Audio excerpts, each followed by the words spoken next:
we go. Welcome back, my lords, ladies and gentlemen. I hope this podcast finds you well.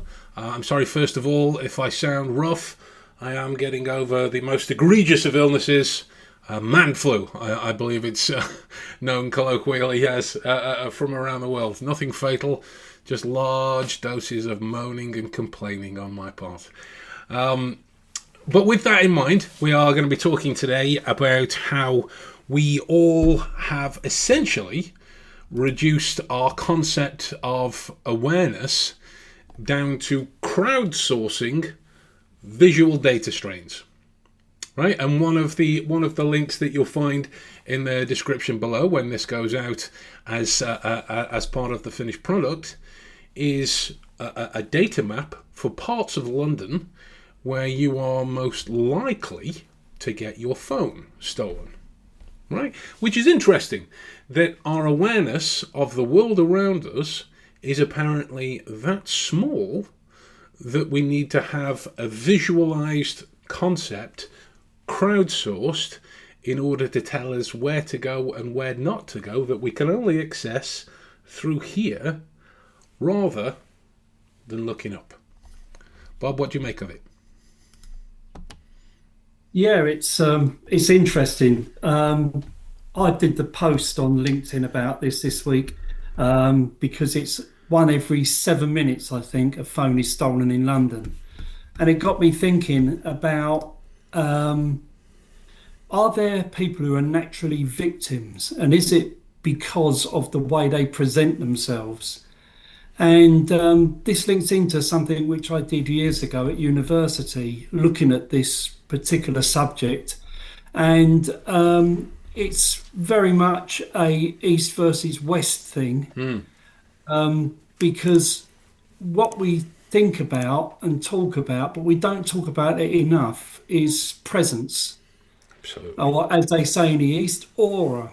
Yes. And I believe that we all have a personal field around us, which shrinks or enlarges depending on how we feel and how we present ourselves. I put this to the test this morning, actually. I've been out this morning and I was in a busy town centre.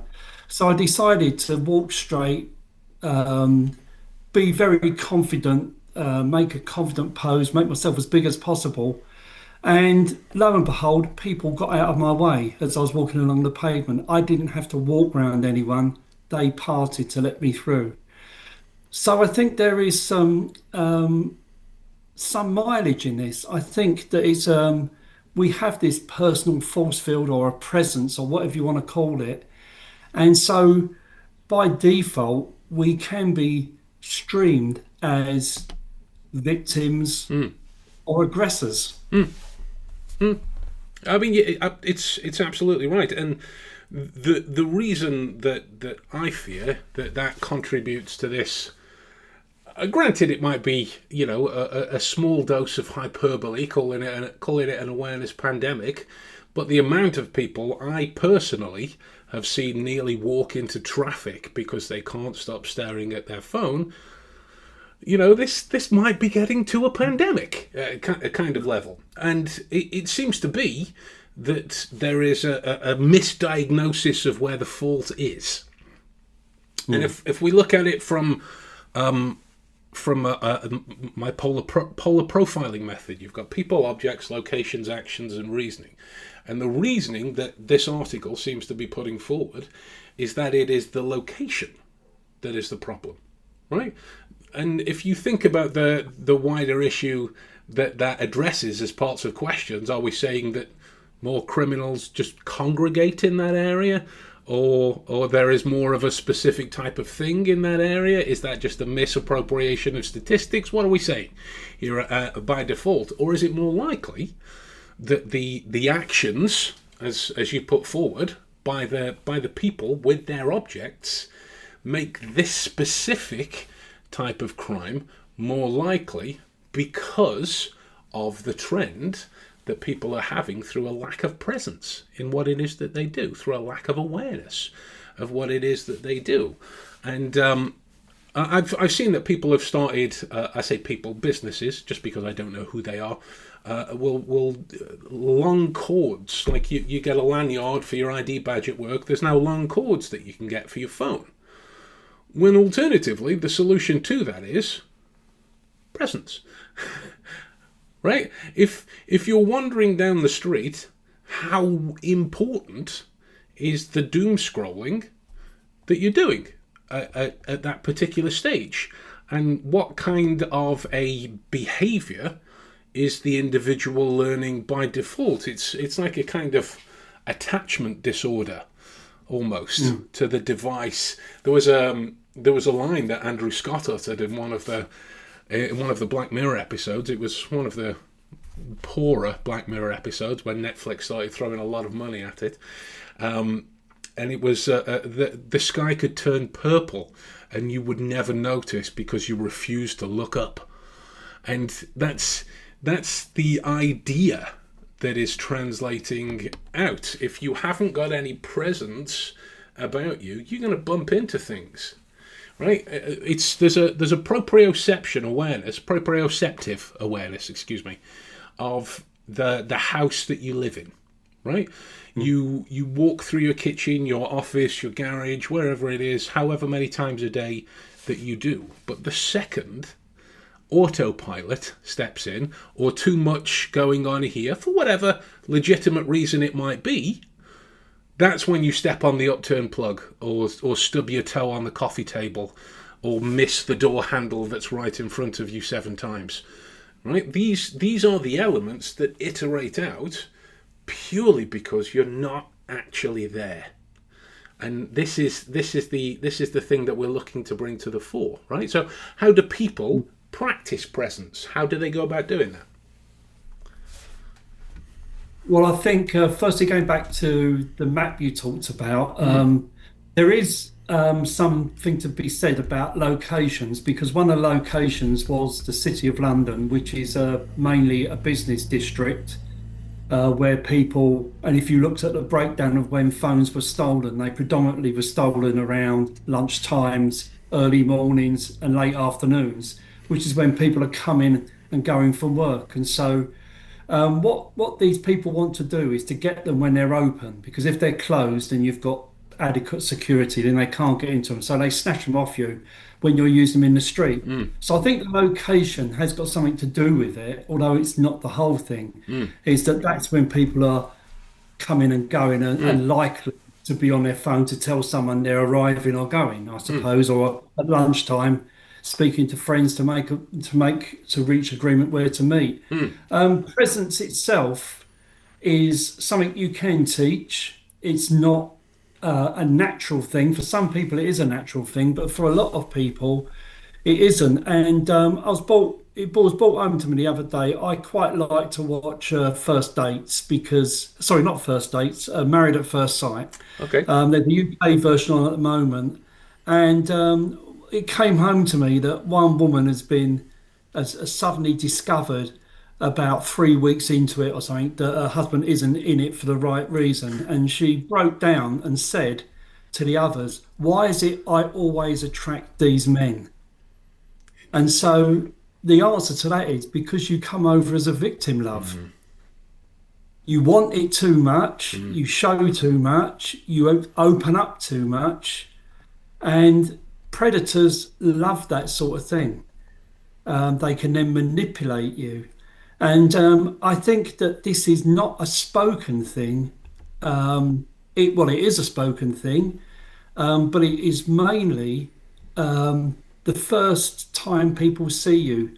They can judge the aura that you're sending off, the confidence, the lack of confidence, the neediness, the lack of space you take up. All these sort of things in that context mean something. The fact, like I say, if you're the type of person who is timidly walking around people and moving across the pavement to get out of the way for people, that's how these people pick you out. Because if we're saying that they're snatching people's phone in the street, there's either two things. They're purposely looking for people who are just using their mobile phone, or they are typing people. Now, I would say that they're less likely to steal a mobile phone of a like a guy who's presenting as a rugby player, very aware of himself, than someone who's very timidly walking along the street. And they're very adept at this because that's what they are. That's what they can pick out.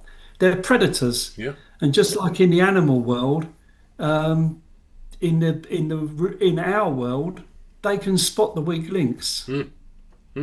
Well, one of the things that that relates to this that I was first made aware of when going through the situational awareness training many years ago was the Grayson Stein study of victim selection, and Yeah, it was searching for this apparent what are they looking for? Is there a kind of victim-esque behavior or a more yeah, appropriate person or identity? And some of the details that came out of the study itself are essentially that these predators are looking for disconnection.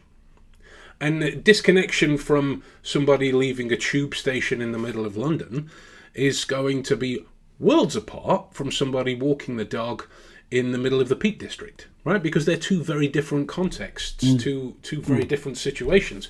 But these are the areas that they're looking for. Is the walk a little bit aimless and up in the clouds, or is it down in their phone and not aware of the world around them? Whereas if somebody is head up, shoulders back, regardless of whether they are the size of a rugby player or not, they are less likely to be focused on by the predators in this environment, because you emanate connection to where it is that you are. From neuroscience, we would call this a perceptual template.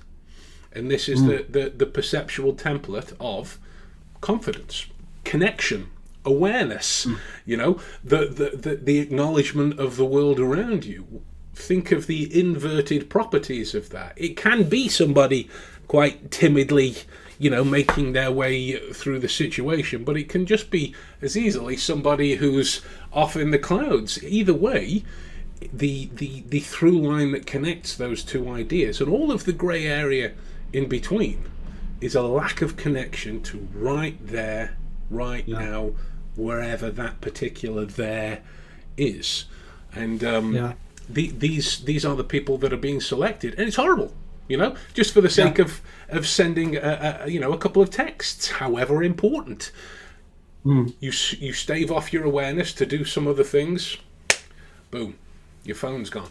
And this is the diagnostic that we're looking at. It's not about saying avoid this particular area, because if you work there, you can't. It's more about the acknowledgement of your own personal safety when you're doing certain things. Now, is that to encourage neuroticism? God, no. It's just more to encourage a little bit of accountability and a little bit of connection to what it is that you're doing right there. And the thing that I always say to people when we're going through situational awareness sessions is if you are having a conversation with your loved one, whomever that is, whether it's your mother, father, kids, husband, wife, whatever. If you're having a conversation and it's important, how likely are you to go mid conversational stream? And the answer are words to the effect of, well, it's very unlikely. Okay, so why do you deem that to be okay when you're walking the streets and having to navigate traffic? Some people still do it while they're driving.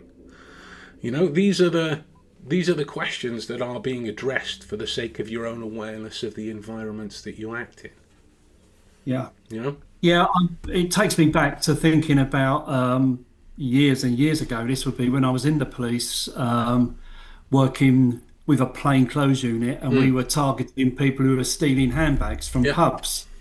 And so we set up on a pub and we put a couple of people in the pub who were there as decoys. They made it easy for their bags to be stolen, hoping that one of these people would take the bait and then we could do the necessary afterwards. And it never happened. We saw them go in because we had an idea who it was. We saw them go in, but they didn't take the bait. They just came straight back out again. And they were caught later on. And I asked them that question. why didn't you steal from that pub? And they said, well, because you were in there. And I said, well, what do you mean by that? And he says, well, you stood out like a sore thumb. Now, these people were not standing out. They were part of the crowd, and it was a crowded pub, but they could spot them. And so what made them stand out? Well, they looked like coppers, didn't they? But they didn't. But they could spot it Yeah. because their predatory instincts told them. So it's going back to the reptile brain. It's, don't do this because there's coppers in here. There's something not right. And we all get that feeling. And that feeling is because, you could say we pick up on people's presence. When we talk about first impressions are important, be smiling, Yeah. be open, etc., etc. That is, to me, this is not interconnected. Now, before we go off, because I'm mindful that we're only on for 30 minutes, one of the studies I want to bring to people's attention is one by a guy called R. Cooper, and it's called Perceiving the Human Energy Field from 2003. It's openly available on the internet, and he talks about something which I'd never heard of before, and I don't know whether it was something that he originated, and I'm going to have to read it because it's quite difficult Do to it. say. It's actually IPA is the acronym for it, but it's interpretive phenomenological analysis, and that is the study of people's energy fields. Interesting. It's not.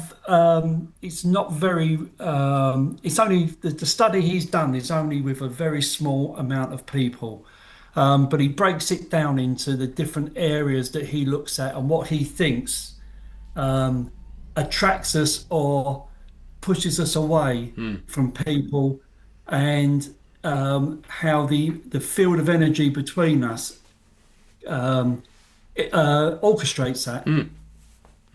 It's interesting. Like one of the reasons me and my wife think that we are so good together is when we first met, we both achieved that level of, if everyone will forgive me of saying, of having our shit together.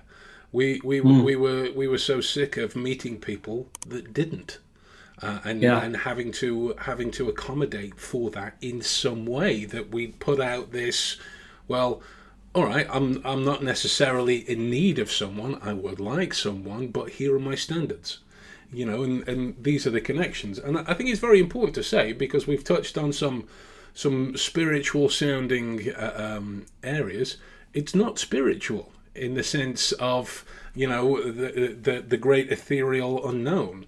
When you look at what your brain does, the common misconception is that we only use 10% of our brains, when the actual truth is that the brain does that much. We only understand or comprehend 10% of it. That's the misunderstanding of the origin of that from the paper that it was written in. And the same applies here when you think about all of the information that you might be processing at any one moment from their presence or their aura, or whatever other label you want to attach to it within that first impression. You're processing that much information. You might just not be consciously aware of all of it at that particular time, that leads you to go, well, I don't like her, or I don't like him. We're saying bring that into your presence when you're moving locations. Bring that idea into your commutes, if it is, right? Pick your head up and acknowledge the world around you a little bit. And much like if you or others stand out as victims or coppers in a bar when they're not dressed like coppers, these pirates, as I think they've got like a porch pirate terminology. I think that's the label that's going around. I'd need fact checking on that. But these guys and gals who pull up on their little electric scooters and grab things out of people's hands and pedal off, they too will stand out, because their physicality, their awareness, their connection to the environment will not make sense with everything else that's going on. And when you see some of the CCTV deployments, these people are doing like little circles, like little sharks, circling their prey. They're going round and round, and all you really need to do is look up just to acknowledge. every time we go to London, me and my wife, I'm always on the outside by the cars, not because I'm like Captain Tradition and, it's the 1890s and we have to link as we walk down the street. That's just habit. But I whenever she gets her phone out to find directions for where we're going, she looks at her phone and I look around. That's the deployment that we have, so that if we have something that we need to do, there is still presence in that environment. Just she can turn hers down, so I turn mine up, and we're both still okay in that particular situation. It doesn't take a great amount of mental effort to be able to do things like that. And if it is that you want your devices remaining safer, just bring some of these ideas into your day-to-day. Just nudge them in, create habits around them, and your situational awareness will skyrocket. Yeah. Here's an easy way to remember it. We call it presence. So by presence, think, I need to be present in that moment, and I need to present myself in a way that's going to make people feel that I'm confident and that it won't be easy to do whatever they want to do. It's beautiful. Yeah, it's beautiful. I mean, and making effective use of the flaws in the English language as well. I've with learning the languages, I've always been an advocate of the fact that English is stupid, and now it isn't. It makes sense and can be deployed as a useful safety acronym. When you think about it, predators don't select from a menu and go, that one. They browse what it is that's in front of them to choose the most likely applicant towards their heinous deeds, whatever the predator in mind that is. If it is that it's just a phone being stolen or something much more severe, it is the watching for applicable behaviour and applicable levels of disconnection that they can deploy whatever activity it is that they are fond of doing. If we combat that by taking more accountability of our own presence in a moment, and this isn't just an old man rant about technology, which I'm quite fond of doing, but it's more to say, okay, you have to reply to a message. Fine. If that's paramount, how? Stand still. Turn in and face the shops if it is that you have to, right? Send it quickly. Make sure you only reply from your watch if you've got a smartwatch. Step inside a coffee shop just to send the message so you're out of the way of the foot traffic. These considerations might seem unnecessary, but an ounce of prevention is always going to be better than a pound of cure. Always. Every time. And these little behaviours and habits that you can drill contribute to other areas, because it's a thinking pattern about your awareness. It's a thinking pattern about your presence in a moment. If you're considerate of yourself enough to step inside a coffee shop just to send a text message, that idea emanates and builds behaviours from it. And these are some of the things that come from a great awareness of your environments, both of the literal environments themselves and the people within it. So, Bob, what are your final thoughts on this, sir? Final thoughts are what I just said a minute ago. When you're in a public area, be present and present in the right way. And just finally, very much tied to this is another piece of research which I'll just say, Siegel from 2012, The Developing Mind, How Relationships and the Brain Interact to Shape Who We Are. Give you a good idea about how we present ourselves. Just think of it like this, is that you cannot stop crime happening, and you cannot stop a criminal who's intent on interacting with you, but you can make it more difficult, because like everything, they'll go for the weakest link. Mm-hmm. Don't make yourself the weakest link. Beautiful. I'm not adding anything to that other than to say, if you got anything out of today's episode, make sure you subscribe through whatever channels it is that you take podcasts in by. and we'll see you next week for another stream. Alright guys, take it easy.